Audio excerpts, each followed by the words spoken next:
Welcome back to another Raid Shadow Legends video with Blazing Corp. We are going to be doing just a dragon challenge here. We're going to go into the dungeon for dragon. We're just going to test out a comp that I just came up with here. Kind of an odd comp. I usually like to go for more sustain and or kind of stun builds. In this particular comp right here,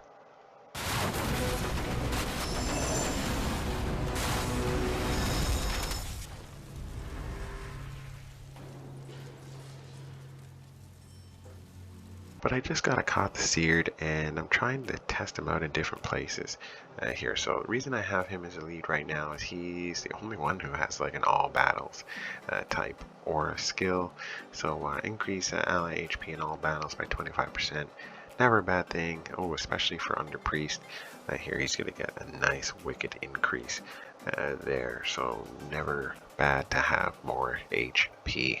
I actually think it's one of the better skills to have in the game because it gives you quite a bit more sustain, actually, surprisingly enough. Let's take a look at the champions. Alright, so as always, we got Under Priest Brogni and a stun set. Here is stats: 80,000, 1600 attack, 2500 defense, 210 speed, 31 crit rates, 108 crit damage, 213 resistance, and 162 accuracy. We've got, ooh, crap, do I have Herndeg on the team here? I know I got Zilla Drakes for sure. Here we go. She in perception set. Her stats are ready for endgame. So 49,000 hit points, 1400 attack, 3500 defense, 204 speed, 108 crit rate, 126 crit damage, 257 resistance and accuracy. We've got a caught the seared not wearing all his gear. Sorry, got a caught the seared not wearing all of his gear here. So pretty interesting that I've got him built. He still has a wicked amount of power. He's got some decent stats on him right now. So 35,000 hit points, 1500 attack, 3100 defense. Here we got 155 speed, so he's really slow. 108 crit rate, 134 crit damage, 179 resistance, 230 accuracy. Really, we are running dragon so that we can get gear for this guy. So we're going for I want to go for either speed, helmet and chest, and both of them having probably an HP percentage or defensive percentage. I actually, with the stat that I have on defense, I don't really need to go any higher, so I do want an HP 60% here, and it needs to have a speed kicker and it has to roll into speed here. So it'd be good if it's a speed piece of gear with a speed kicker. 60% HP is really what I'm looking for. Same thing here, speed kicker, and then we don't really need any crit rate, but we could use crit damage on each of these pieces, accuracy and resistance here, and then that really is going to beef up all of this up in here. So yeah, we're hoping for some unicorn gear basically here, but as long as we have this guy, we can run him as is, so I'm not super concerned to throw extra gear on him just for throwing gear on him. We will wait and get the proper level of gear. Oh crap, what did I put a tavern for here? Man, I'm all over the place right now. Alright, so we got Herndeg here. It is 3 pieces of perception gear, all 6-star, 2 of them legendary, so he's got some really good gear on. Here, so 41,000 hit points, 3,100 attack, 2,200 defense, 201 speed, 104 crit rate, 180 crit damage, 133 resistance, 323 accuracy. Alright, so yeah, he's doing pretty well. Like, I don't really see any other way I can get a better build on him other than maxing out even more attack or defense there, or putting like a particular set on him. But I do like him with the accuracy for sure. Let's see the final. Last but not least, we've got Arch Mage helmet here, perception and speed. I think he's actually built pretty solid. Yeah, 3,700 37,000 defense, 2,500 attack, 2,200 defense, 251 speed. I think he's the fastest champion that I have right now. 51 crit rate, 246 crit damage, 248 resistance, 186 accuracy here. So definitely one of the best built champions that I have. Alright, let's get this thing fired up and rearing and ready to go. Alright, so the basis of this team is under Priest Brogni, as always, is going to bring the defensive side, the no buffs side of things, and a little bit of healing. So the Drakes is in here just in case crap goes wrong. She can pick somebody up, and passive healing there, and then some stuns. So her stuns are going to be kind of situational here, and it's slow speed as well on her A1. We're going to have, so Archmage is in here to speed up our team, but also to put out some damage. Actually, he's like pretty decent in the damage area, especially some of his one single target hits in here, so not bad. We then have Herndeg in here for turn meter control and just blasting the enemies, getting HP burnout, along with a Koth the Seared here. So and Koth the Seared has is going to have shields, so pretty good their team composition here. They definitely work faster than some of our other builds where we're doing a lot more control and then slowly burning the ads down, where whereas they don't really get too much of turns or too many turns, whereas here the ads are going to take quite a few extra turns because we are trading quite a bit of control for more DPS here and more speed. Now one thing, if you're building out Herndeg, building with a lot of crit rate here, so you can use his A1 and kill people, so he grants an extra turn, plus gives a 2-turn reduction in the cooldown there, so you just saw it right there, so he's able to go again to stasis strike, so that's pretty nice. So basically it becomes a 3-turn cooldown, well, 3-turn reduction, because you basically get an extra turn on top of the 2-turn cooldown reduction.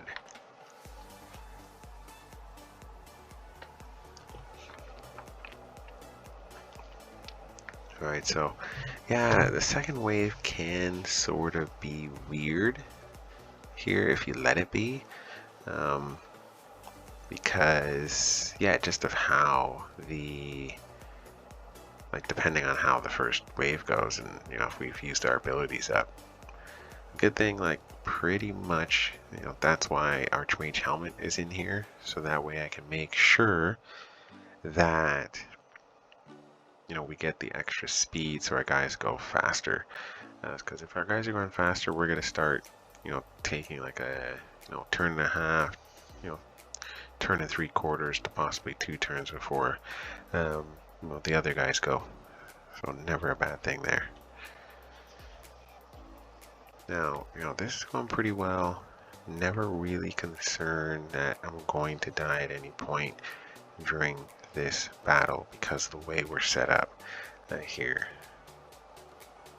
So lots of defense, lots of attack and burn, and then a decent amount of control here as well. Yeah, I like it quite a bit, this comp, at least for Dragon here.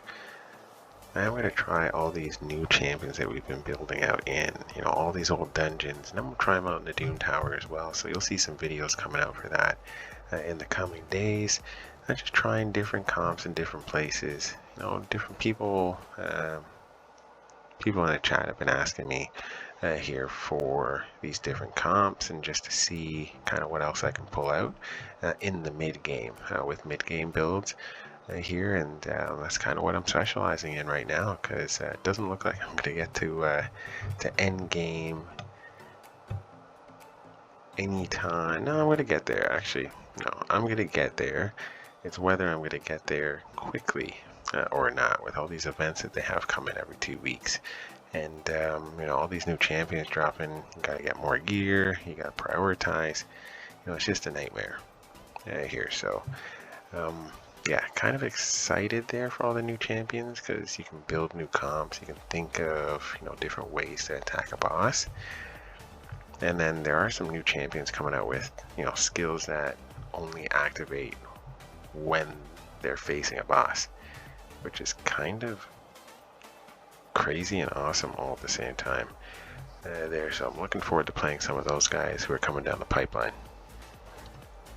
Now on that end, now I really like shield champions. I think shield champions are probably the best champions in the game here, because you pretty much need shields to go through any of the high end game content.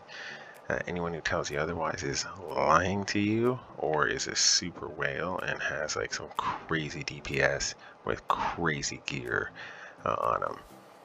You need shields for sure, especially if you want to progress in the game and you don't have the best gear in the world. Shields will save your life. And shields like Under Priest Brognies, who is a free to play champion. So look at this here, okay? This whole team is free to play champions. I can't stress that enough. These are all free to play champions. So we've got 2 event champions in Under Priest Brogni and Herndig, recent event champions actually there. And then we have Syl the Drakes, who's a free to play at 180 days there. And then Doom Tower, free to play, you know, just by doing the rooms, the secret rooms, is Under Priest Archmage Helmet. And then once Archmage Helmet is done, you actually go for a Akath the Seared. So my next person in line is going to be Rayan the Conqueror here. And then, you know, I'm kind of actually excited to see what a Rayan the Conqueror, Archmage Helmet, there, as well as, oh my goodness, Soul Cage, like those 4, how they'll like kind of synergize. So I have a feeling the synergy is going to be really vicious there. Yeah, I have a feeling the synergy is going to be really crazy. So I am looking forward to that particular synergy. But back to this team. This is a free to play team, so this is totally free to play friendly here, so long as you've been doing the content long enough, of course. Obviously I think it takes 3 months to get each of the champions in the Doom Tower, so definitely important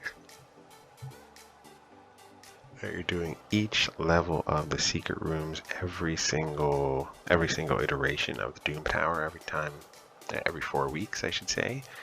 If you can do both hard and normal, great. I know for me, I haven't been able to get past hard. I think it's floor level 100, if I'm not mistaken, there. So I'm getting pretty close to beating Doom Tower hard. But it is really stat hungry here, so I'm trying to come up with these new comps, especially accuracy decreasing comps, so that I don't have to bring in this crazy high resistance build characters, because those characters aren't really good for everywhere. So that is something that I found out here. I don't really like high resistance builds, like super high resistance, like 250, 200, 250 is actually pretty easy to get. But when you're pushing 350, you know, 400, that's really hard, and you have to sacrifice some other things. So I don't want to have to sacrifice anything else. So that's why I'm looking for, you know, Herndig to be a really good champion, where he's decreasing that accuracy and making that accuracy total really, really low. There. Now, if I got a Vizier who's going to extend debuffs on his A1, literally I could destroy any part of the game here, because I could just bring in champions who are just a specific thing, and then just keep extending the debuff here with the A1. here. So that's, that's a viable strategy. But yeah, I don't know if I'm gonna get someone who can extend debuffs consistently here, like a Vizier on his A1, any type seared.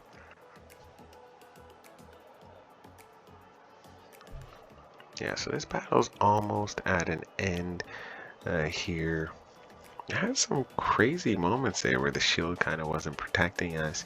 Here we got stunned, we kind of got our health low, but as you can see, with the speed we have, with the passive heals, with the active heal, well, I guess it's both passive heals from under Priest Brogni, and so the Drakes, we've been pretty okay here. And then obviously if anyone goes down, so the Drakes picks them back up, and we keep blasting. Yeah, so never really worried at any point during this. If you want if you don't want your heart to be racing during this battle, then you can bring in Bad Alcazar or someone else who does heals. Recently I found out Magnus Steel Girdle was fantastic, but this was a free-to-play team that I want to put together. Here, as you can see, everyone across the board did their job. So MVP of this one, still gotta be under Priest Brogni. The guy's a beast. Here, I can use him pretty much everywhere. Thank you so much for liking this video, as you're gonna do right now, and hitting that subscribe button. Thank you so much. Trying to get to 1,000 subscribers. Help me here, guys. Please help me here, guys. Here, hit those like buttons so I can move up in the YouTube algorithm and more people can subscribe to this channel. Here, let's get me to 1,000. Thanks so much. Have a fantastic day. I know I said thanks a lot. Here, we're gonna see you next time. Let's chat then.